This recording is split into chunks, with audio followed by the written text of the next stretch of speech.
하느님의 말씀 로마인들에게 보낸 편지 1장. 인사. 그리스도교 예수의 종 나 바올로가 이 편지를 씁니다. 나는 사도로 부르심을 받아 하느님의 복음을 전하는 특별한 사명을 띈 사람입니다.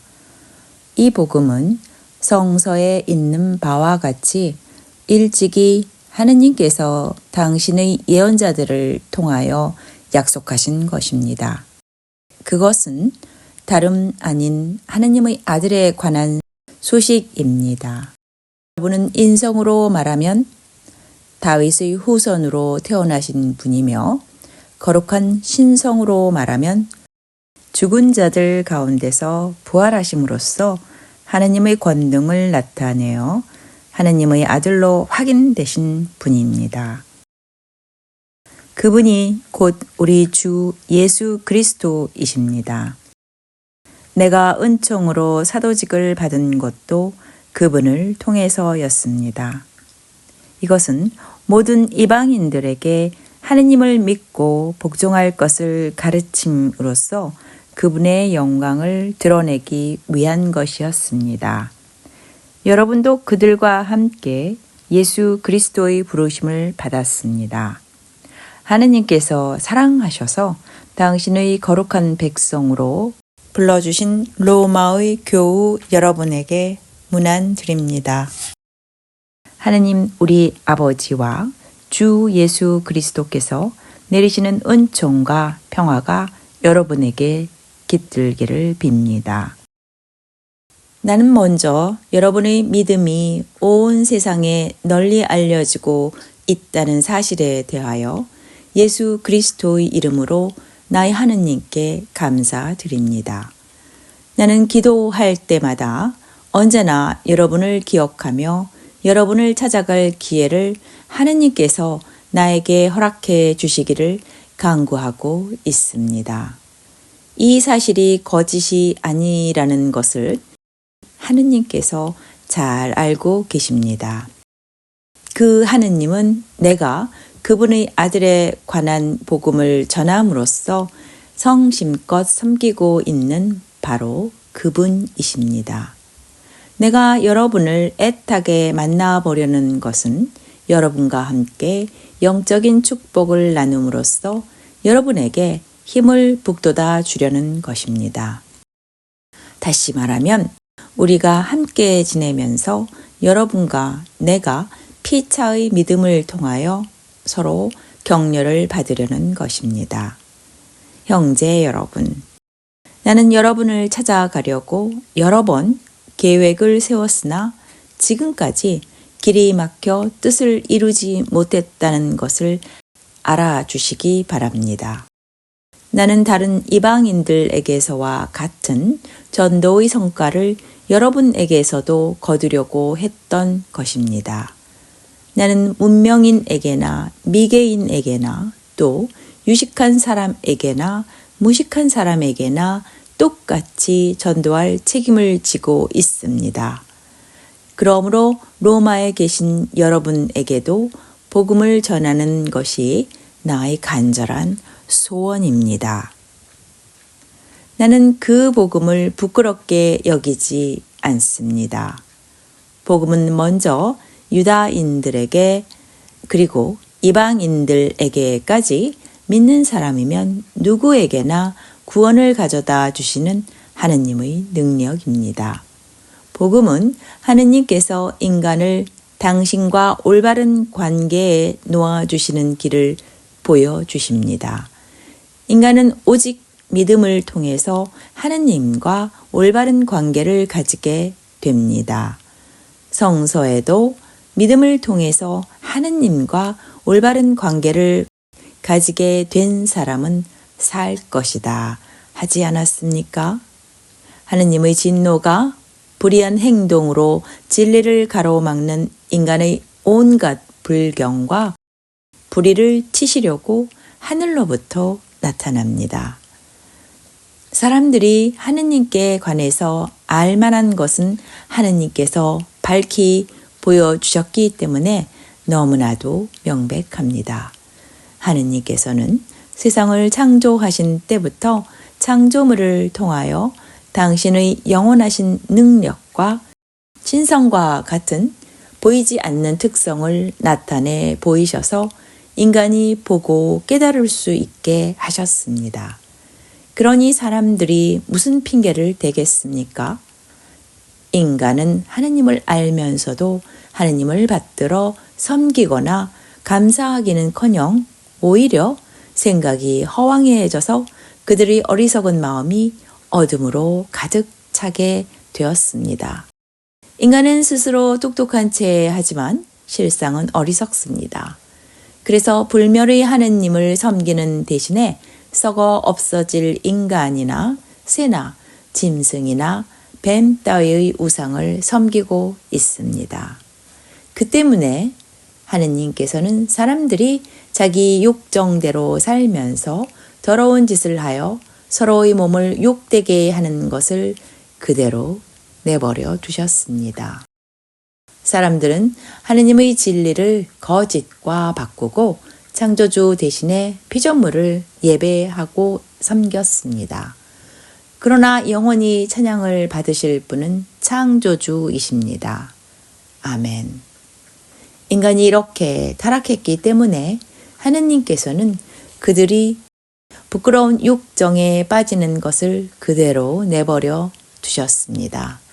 여자들은 정상적인 성행위 대신 비정상적인 것을 즐기며 남자들 역시 여자와의 정상적인 성관계를 벌이고 남자끼리 정욕의 불길을 태우면서 서로 어울려서 망측한 짓을 합니다. 이렇게 그들은 스스로 그 잘못에 대한 응분의 벌을 받고 있습니다. 인간이 하느님을 알아보려고도 하지 않았기 때문에 하느님께서는 그들이 올바른 판단력을 잃고 해서는 안 될 일들을 하게 내버려 두셨습니다. 그래서 인간은 온갖 부정과 부패와 탐욕과 악독으로 가득 차 있으며 시기와 살이와 분쟁과 사기와 악의에 쌓여서 없는 말을 지어내고 서로 헐뜯고 하느님의 미움을 사고 난폭하고 거만하며 제 자랑만 하고 악한 일을 꾀하고 부모를 거역할 뿐더러 분별력도 신의도 온정도 자비도 없습니다.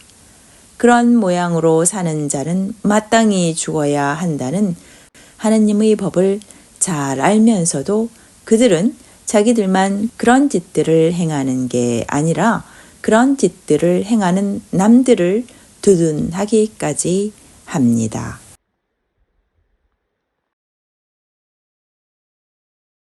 하느님의 말씀 로마인들에게 보낸 편지 2장.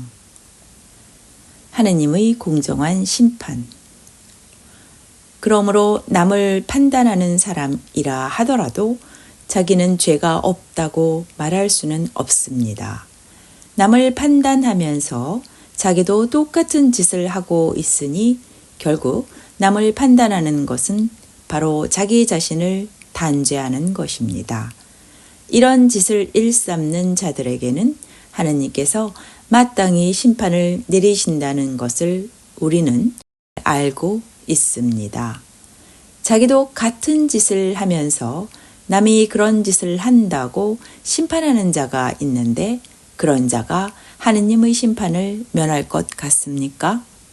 더구나 사람을 회개시키려고 베푸시는 하느님의 자비를 깨닫기는커녕 오히려 그 크신 자비와 관용과 인내를 업신여기는 자가 있다니 될 말입니까?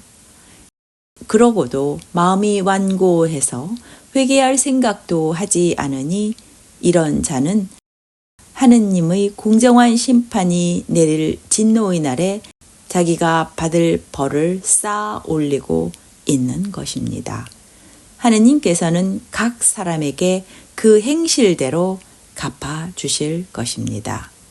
꾸준히 선을 행하면서 영광과 명예와 불멸의 것을 추구하는 사람들에게는 영원한 생명을 주실 것이고 자기 이익만을 생각하면서 진리를 물리치고 옳지 않은 것을 따르는 사람들에게는 진노와 벌을 내리실 것입니다. 악한 일을 행하는 사람이면 누구든지 궁지에 몰리고 고통을 당하게 될 것입니다. 먼저는 유다인들이 당하고 그 다음에는 이방인들까지 당할 것입니다. 그러나 선한 일을 행하는 사람이면 누구나 영광과 명예와 평화를 누리게 될 것입니다. 먼저는 유다인들이 누리고 그 다음에는 이방인들까지 누릴 것입니다. 하느님께서는 모든 인간을 차별 없이 대하시니 말입니다. 율법을 가지지 못한 채 죄를 지은 사람들은 율법과는 관계없이 망할 것이고 율법을 가지고도 죄를 지은 사람들은 그 율법에 따라 심판받을 것입니다. 하느님과 올바른 관계를 가질 수 있는 사람은 율법을 듣기만 하는 사람이 아니라 율법대로 실행하는 사람입니다. 이방인들에게는 율법이 없습니다.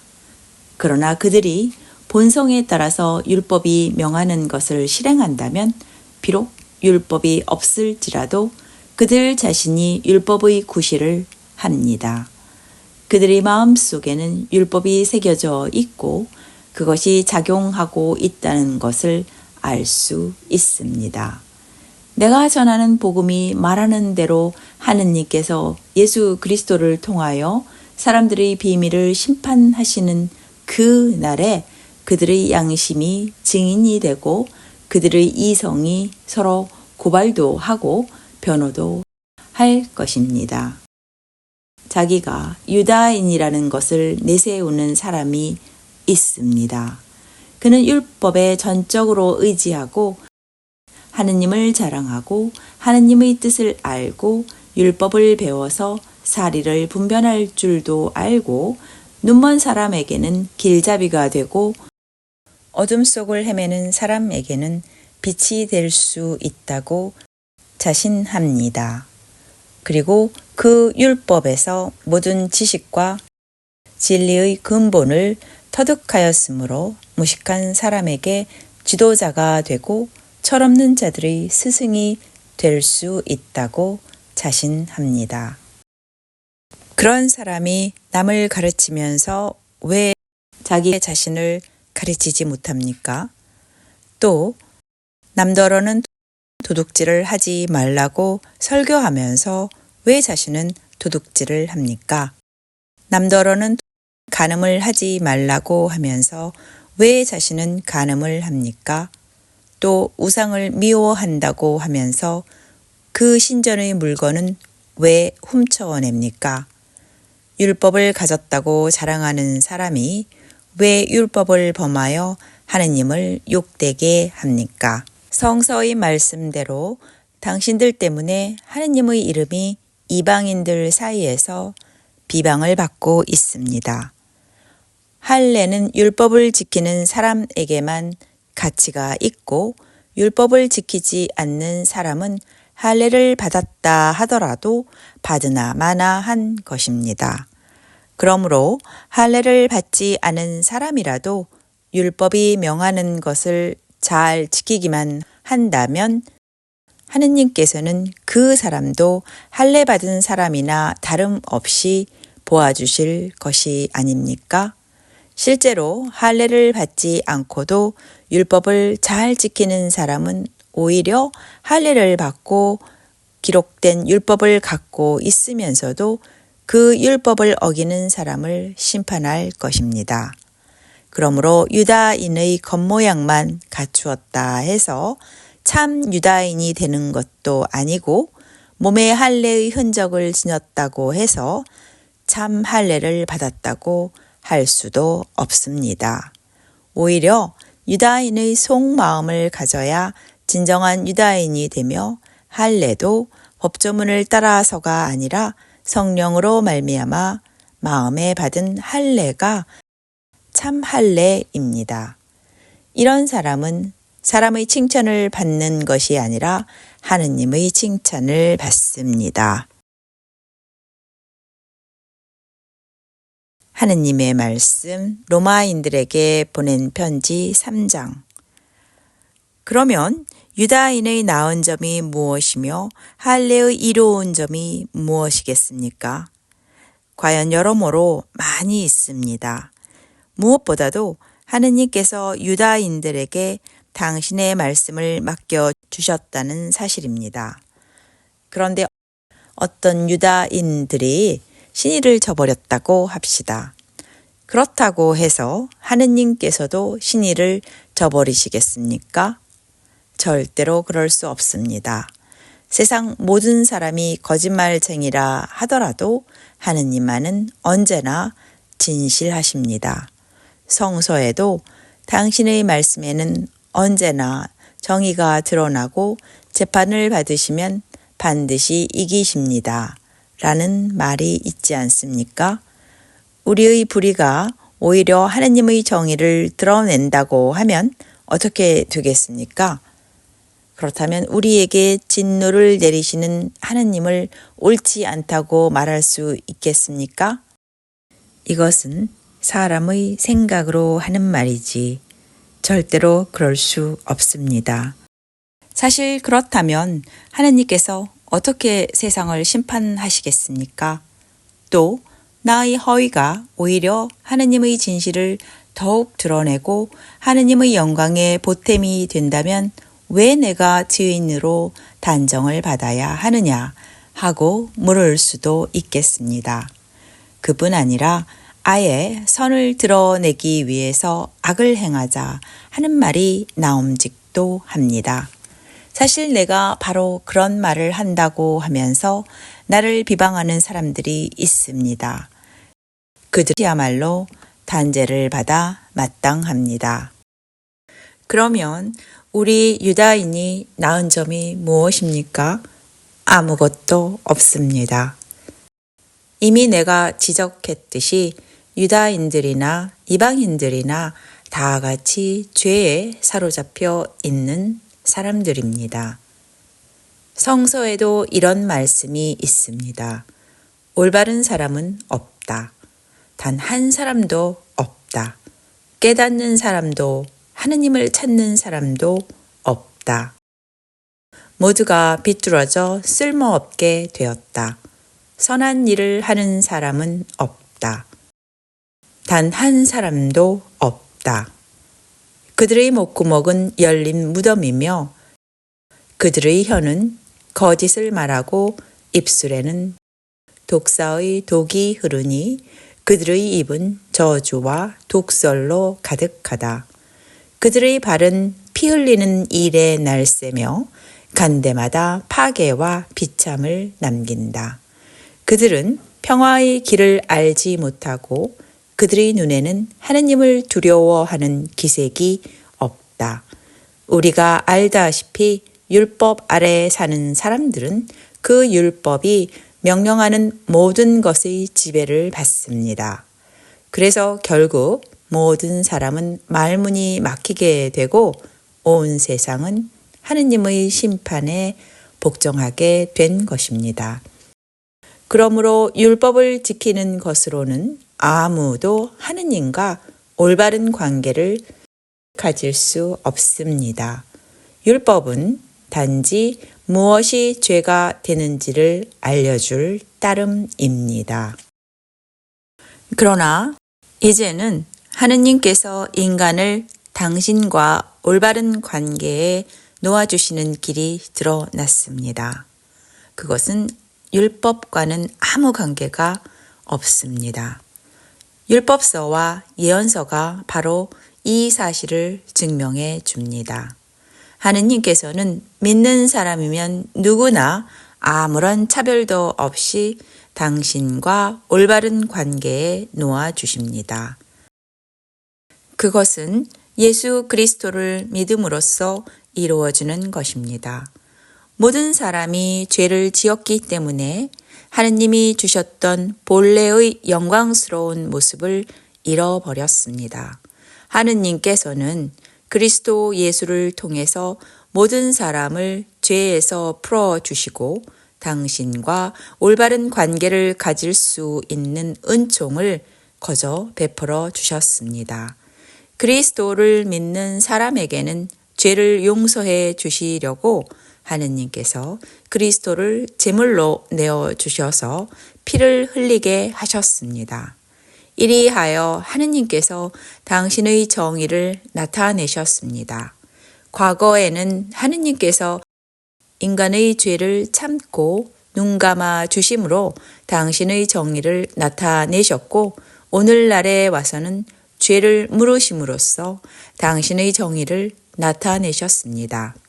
이렇게 해서 하느님께서는 당신이 올바르시다는 것과 예수를 믿는 사람이면 누구든지 당신과 올바른 관계에 놓아주신다는 것을 보여주십니다. 그러니 우리가 내세울 만한 것이 무엇입니까? 아무것도 없습니다. 우리가 어떻게 해서 하느님과 올바른 관계를 되찾게 되었습니까? 율법을 잘 지켜서 그렇게 된 것입니까? 아닙니다. 그것은 믿음을 통해서 이루어진 것입니다. 사람은 율법을 지키는 것과는 관계없이 믿음을 통해서 하느님과 올바른 관계를 맺는다고 우리는 확신합니다. 하느님은 유다인만의 하느님이신 줄 압니까? 이방인의 하느님이시기도 하지 않습니까? 과연 이방인의 하느님도 되십니다. 하느님은 오직 한 분뿐이셔서 할례를 받은 사람이나 받지 않은 사람이나 다 같이 그들의 믿음을 통해서 당신과 올바른 관계를 갖게 해 주십니다. 그러면 우리가 믿음을 내세운다고 해서 율법을 무시하는 줄 아십니까? 절대로 그렇지 않습니다. 오히려 율법을 존중합니다.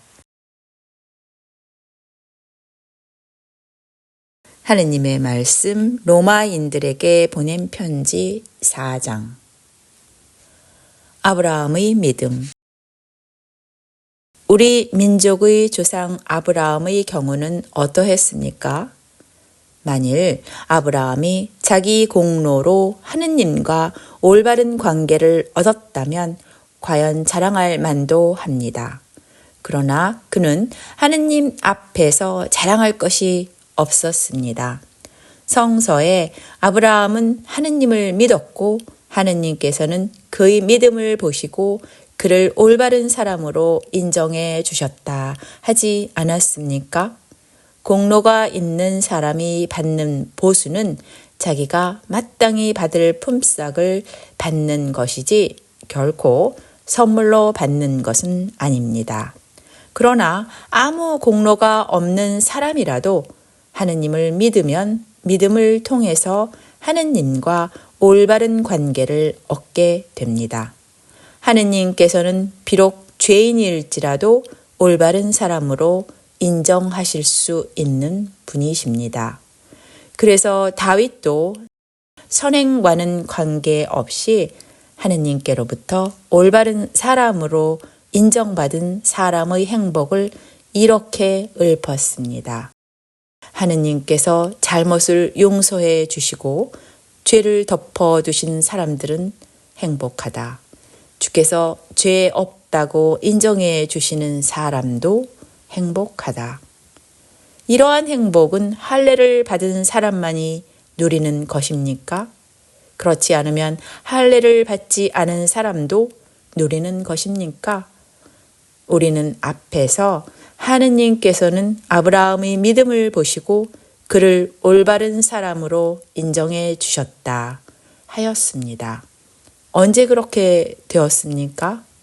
그가 할례를 받은 후입니까? 받기 전입니까? 할례를 받은 후가 아니라 받기 전의 일입니다. 아브라함은 할례를 받기 전에 믿음을 통해서 하느님과 올바른 관계를 가지게 되었습니다. 그 뒤 그것을 확인하는 표로 그는 할례를 받았던 것입니다. 이리하여 할례를 받지 않고도 믿음으로써 올바른 사람이라고 인정받은 모든 사람의 조상이 되었습니다. 또 아브라함은 할례 받은 사람들의 조상이기도 합니다. 여기서 할례 받은 사람들이란 그저 할례를 받는데 그치지 않고 우리 조상 아브라함이 할례 받기 전에 보여준 믿음을 본받아 사는 사람들을 가리킵니다. 하느님께서는 아브라함과 그의 후손들에게 세상을 물려주겠다고 약속하셨는데 그것은 아브라함이 율법을 지켰다 해서가 아니라 하느님께서 그의 믿음을 보시고 그를 올바른 사람으로 인정하셨기 때문에 하신 약속이었습니다. 만일 율법을 지키는 사람들만이 상속자가 될 수 있다면 믿음은 무의미하게 되고 그 약속은 무효가 됩니다. 법이 없으면 법을 어기는 일도 없게 됩니다. 법이 있으면 법을 어기게 되어 하느님의 진노를 사게 마련입니다. 그러므로 하느님께서는 사람의 믿음을 보시고 그를 상속자로 삼으십니다. 이렇게 하느님께서는 은총을 베푸시며 율법을 지키는 사람들에게만 아니라 아브라함의 믿음을 따르는 사람들에게까지 곧 아브라함의 모든 후손들에게 그 약속을 보장해 주십니다. 아브라함은 우리 모두의 조상입니다. 성서에 내가 너를 만민의 조상으로 삼았다 하지 않았습니까? 그는 죽은 자를 살리시고 없는 것을 있게 만드시는 하느님을 믿었던 것입니다. 아브라함은 절망 속에서도 희망을 잃지 않고 믿어서 마침내 내 자손은 저렇게 번성하리라 하신 말씀대로 만민의 조상이 되었습니다. 그의 나이가 100세에 가까워서 이미 죽은 사람이나 다름없이 되었고 또 그의 아내 사라의 몸에서도 이제는 아기를 바랄 수 없다는 것을 알았지만 그는 믿음을 가지고 희망을 잃지 않았습니다. 그는 끝내 하나님의 약속을 믿고 의심하지 않았을 뿐만 아니라 더욱 굳게 믿으며 하느님을 찬양하였습니다. 그리고 그는 하느님께서 약속하신 것을 능히 이루어 주시리라고 확신하였습니다. 하느님께서는 이런 믿음을 보시고 아브라함을 올바른 사람으로 인정하셨습니다. 올바른 사람으로 인정하셨다 하는 말씀은 비단 아브라함만을 두고 하신 것이 아니라 우리를 두고 하시는 말씀이기도 합니다. 곧 우리 주 예수를 죽은 자들 가운데서 다시 살리신 분을 믿는 우리들까지도 올바른 사람으로 인정해 주신다는 말씀입니다. 예수는 우리의 죄 때문에 죽으셨다가 우리를 하느님과 올바른 관계에 놓아 주시기 위해서 다시 살아나신 분이십니다. 여기까지가 하느님의 말씀 로마인들에게 보낸 편지 중 1장부터 4장입니다.